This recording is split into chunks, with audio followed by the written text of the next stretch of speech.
नमस्कार, न्यूज 18 राजस्थान देख रहे हैं आप। मैं हूं आपके साथ हेमंत कुमार और दुखद खबर है कि स्वर कोकिला लता मंगेशकर हमारे बीच में नहीं रही हैं। मुंबई के ब्रीच कैंडी अस्पताल में उन्होंने आखिरी सांस ली। 8 जनवरी से लता मंगेशकर यहां पर भर्ती थीं। स्वर कोकिला लता मंगेशकर इस दुनिया को अलविदा कह करके जा चुकी हैं, लेकिन उनकी आवाज हम सबके दिलों में है। कोरोना संक्रमित होने के बाद लता मंगेशकर को मुंबई के अस्पताल में भर्ती करवाया गया था। कई दिनों से वे अस्पताल में भर्ती थीं। आज 92 साल की उम्र में लता मंगेशकर ने आखिरी सांस ली। लता दीदी के निधन से पूरी इंडस्ट्री में, पूरे देश में शोक की लहर है। लता मंगेशकर के जाने से हर कोई दुखी है। बॉलीवुड सेलेब्स लता दीदी के जाने से बेहद दुखी हैं और सोशल मीडिया पर अपना दुख व्यक्त कर रहे हैं। 92 साल की उम्र में उन्होंने आखिरी सांस ली और हर कोई उन्हें नम आंखों से नमन कर रहा है। 92 साल की लता जी ने 36 भाषाओं में 50,000 गाने गाए, जो किसी भी गायक के लिए एक रिकॉर्ड है। करीब 1000 से ज्यादा फिल्मों में उन्होंने अपनी आवाज दी है। 1960 से 2000 तक का एक दौर था जब लता मंगेशकर की आवाज के बिना फिल्में अधूरी मानी जाती थीं। उनकी आवाज गानों के हिट होने की गारंटी हुआ करती थी। सन 2000 के बाद से ही उन्होंने फिल्मों में गाना कम कर दिया था और कुछ चुनिंदा फिल्मों में ही उन्होंने गाने गाए। उनका आखिरी गाना 2005 में आई फिल्म डुन्नोवाई में था। करीब 80 साल से संगीत की दुनिया में सक्रिय लता मंगेशकर का जन्म 28 सितंबर 1929 को मध्य प्रदेश के इंदौर में हुआ। 13 साल की छोटी उम्र में 1942 में उन्होंने गाना शुरू कर दिया था।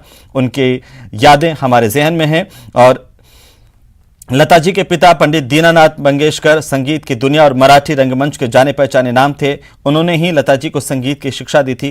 5 भाइयों बहनों में सबसे बड़ी लता मंगेशकर, जिनकी 3 बहनें आशा भोंसले, उषा मंगेशकर, मीना मंगेशकर और भाई हृदयनाथ मंगेशकर हैं।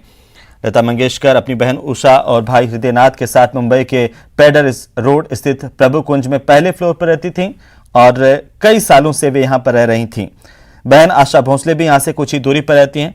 सालों तक प्रभा कुंज सोसाइटी की सुबह लता मंगेशकर के संगीत की रियाज से शुरू होती रही। खराब सेहत की वजह से करीब 4 साल से उनका रियाज लगभग बंद सा था। नवंबर 2019 में भी लता जी को निमोनिया और सांस की तकलीफ की वजह से ब्रीच कैंडी अस्पताल में भर्ती कराया जा चुका था। उसी ब्रीच कैंडी अस्पताल में आखिरी दौर में भी रहीं, जहां वे 28 दिन तक भर्ती रही थी।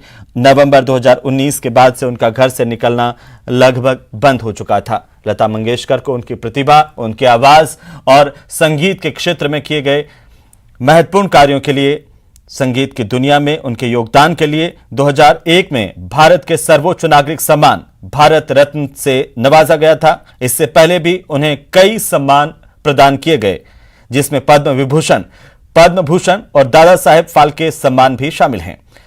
कम लोग ये जानते हैं कि लता जी गायिका के साथ संगीतकार भी थीं। उनका अपना एक फिल्म प्रोडक्शन भी था, जिसके बैनर तले बनी फिल्म लेकिन थी। इस फिल्म के लिए उन्हें बेस्ट गायिका का नेशनल अवार्ड भी मिला था। 61 साल की उम्र में गाने के लिए नेशनल अवार्ड जीतने वाली वे एकमात्र गायिका रहीं। इसके अलावा भी फिल्म लेकिन को 5 और नेशनल अवार्ड मिले थे।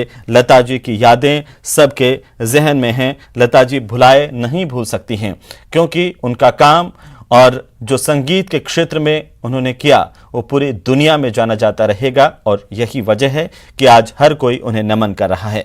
प्रधानमंत्री नरेंद्र मोदी खुद मुंबई जाएंगे लता मंगेशकर को श्रद्धा सुमन अर्पित करने के लिए, श्रद्धांजलि अर्पित करने के लिए, आखिरी दर्शन करने के लिए। 2001 में उन्हें भारत रत्न मिला, 1999 में पद्म भूषण और साथ ही साथ उनको दादा साहेब फाल्के अवार्ड से भी सम्मानित किया जा चुका था।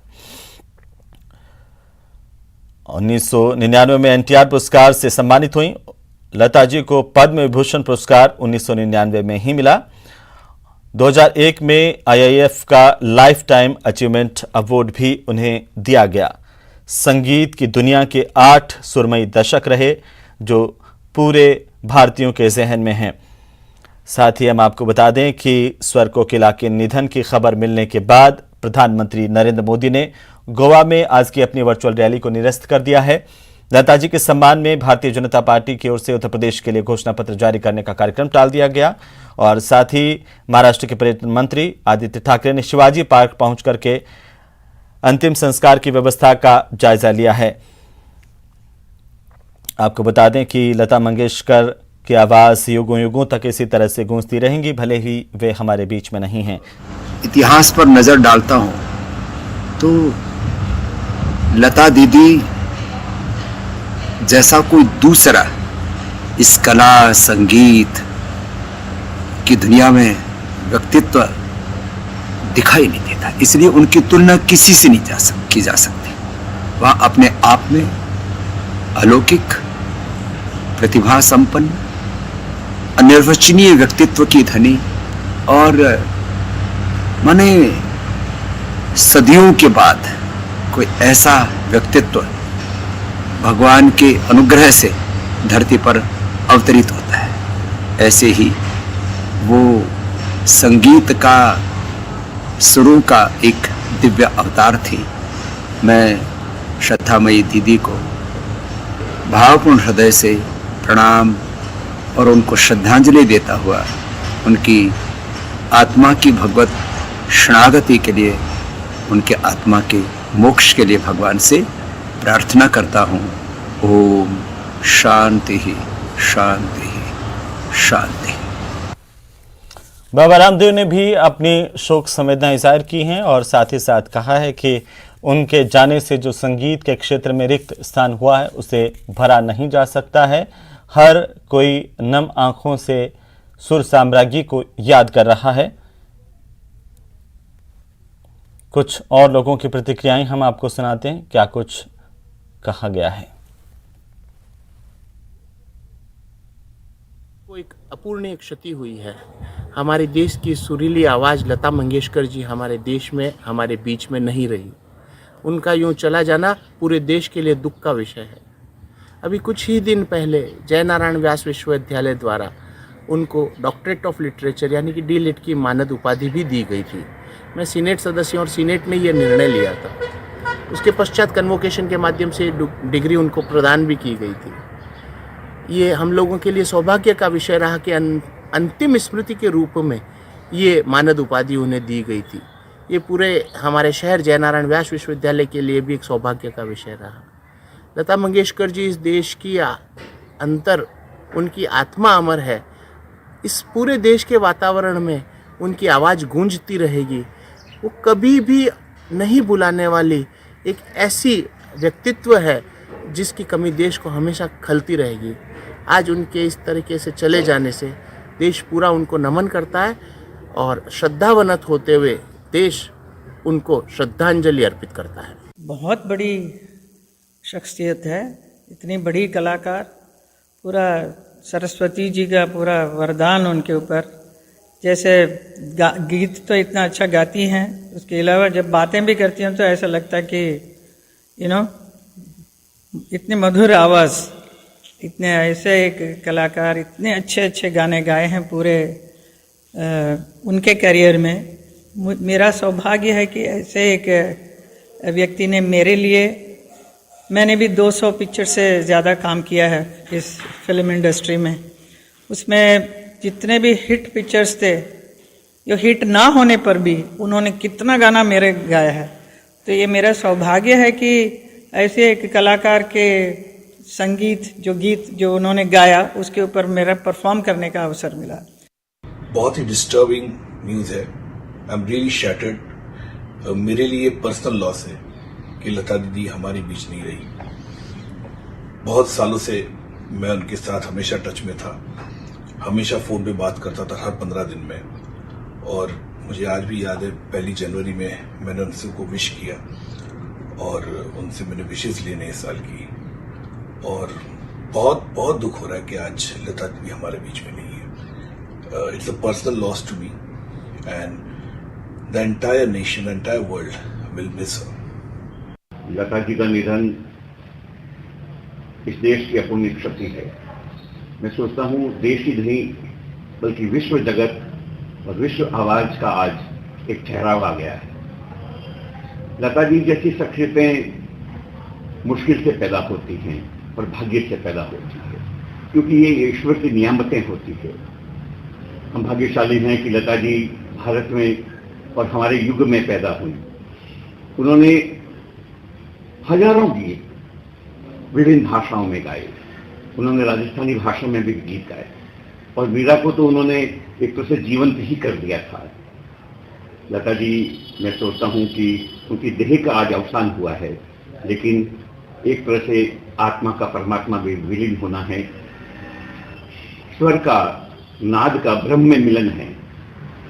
हम परमपिता परमेश्वर से कामना करते हैं कि उनकी आत्मा को शांति प्रदान करे और ऐसी शख्सियतें जो युगों तक आने वाली पीढ़ी के कानों में गूंजती रहेगी, अपने स्वर से सुकून देती रहेगी।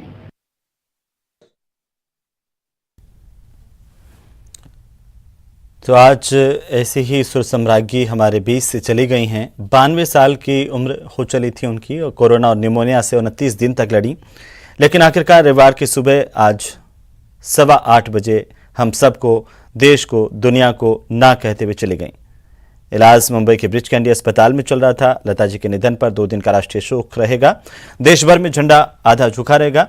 और आपको बता दें कि लता जी की पार्थिव देह अब से कुछ ही देर पहले 1:10 के करीब प्रभु कुंज स्थित उनके आवास पर लाई गई हैं। यहाँ पर आम लोग उन्हें श्रद्धांजलि अर्पित करने के लिए पहुंच रहे हैं, खास लोग भी पहुंच रहे हैं। और प्रधानमंत्री नरेंद्र मोदी की बात करें, शाम को 5 बजे मुंबई पहुंच करके उनके अंतिम दर्शन करेंगे और अंतिम संस्कार आज शाम को 6:30 बजे शिवाजी पार्क के शमशान घाट पर किया जाएगा। साथ ही मैं आपको बता दूं कि फिल्म इंडस्ट्री में भी शोक की लहर है। सुपरस्टार धर्मेंद्र ने लता मंगेशकर को अलविदा कहते हुए अपने श्रद्धा सुमन अर्पित किए, अपनी संवेदनाएं व्यक्त की हैं। धर्मेंद्र ने ट्वीट पर लिखा है, दुनिया दुखी है, यकीन नहीं हो रहा आप हमें छोड़कर चली गई हैं। लता जी, हम आपको याद करेंगे, आपकी आत्मा को शांति मिलने की दुआ करता हूं, ये धर्मेंद्र ने कहा है। लता मंगेशकर का अंतिम संस्कार आज शाम को 6:30 बजे मुंबई के शिवाजी पार्क में होगा। 12:15 पर ब्रीच कैंडी अस्पताल से उनके घर के लिए उनकी देह को रवाना किया गया था और अब उनकी पार्थिव देह उनके निवास पर पहुंच चुकी है। शाम को 4 बजे से 6 बजे तक शिवाजी पार्क में लता मंगेशकर के पार्थिव शरीर को आम जनता के दर्शनार्थ रखा जाएगा। महाराष्ट्र के मुख्यमंत्री उद्धव ठाकरे ने लता मंगेशकर के राजकीय सम्मान के साथ अंतिम संस्कार के आदेश दिए हैं और अंतिम संस्कार आज शाम को 6:30 बजे किया जाएगा। साथ ही साथ 7 दशक से ज़्यादा वक्त तक म्यूजिक इंडस्ट्री का हिस्सा रहीं लता मंगेशकर और अपने करियर में 25,000 से ज़्यादा गाने गाए। उनका कोई गाना ऐसा नहीं है जो किसी को भाता नहीं हो। वहीं आपको बता दें कि इस वक्त लता मंगेशकर के आवास पर काफ़ी संख्या में लोगों के पहुंचने का सिलसिला जारी है और लता मंगेशकर की पार्थिव देह ब्रीच कैंडी अस्पताल से उनके प्रभु कुंज पहुंच चुकी हैं। और इसी बीच बॉलीवुड सेलेब्स का भी यहां पर पहुंचना शुरू हो गया है। अनुपम खेर उनके घर पहुंचे हैं लता दीदी को अंतिम विदाई देने के लिए, अंतिम दर्शन करने के लिए। साथ ही हम आपको ये भी बता दें कि बॉलीवुड के सुपरस्टार सलमान खान ने भी अपनी प्रतिक्रिया व्यक्त की है इस दुखद मौके पर और अपनी श्रद्धांजलि दी है। सलमान खान ने इंस्टाग्राम पर लता मंगेशकर के साथ अपनी थ्रोबैक फोटो को शेयर करते हुए लिखा है कि हमेशा याद आएंगी लता दीदी। और इस तरह से बॉलीवुड के सभी सितारे भी अपने अपने तरीके से श्रद्धांजलि दे रहे हैं। साल 2018 में मुकेश अंबानी और नीता अंबानी की बेटी ईशा अंबानी की शादी हुई और इस आलीशान शादी में लता मंगेशकर ने गायत्री मंत्र प्रस्तुत किया था। तो लगातार अपडेट हम आप तक पहुंचाते रहेंगे। फिलहाल वक्त एक छोटे से ब्रेक का, जल्द लौटते हैं। रहे न रहे हम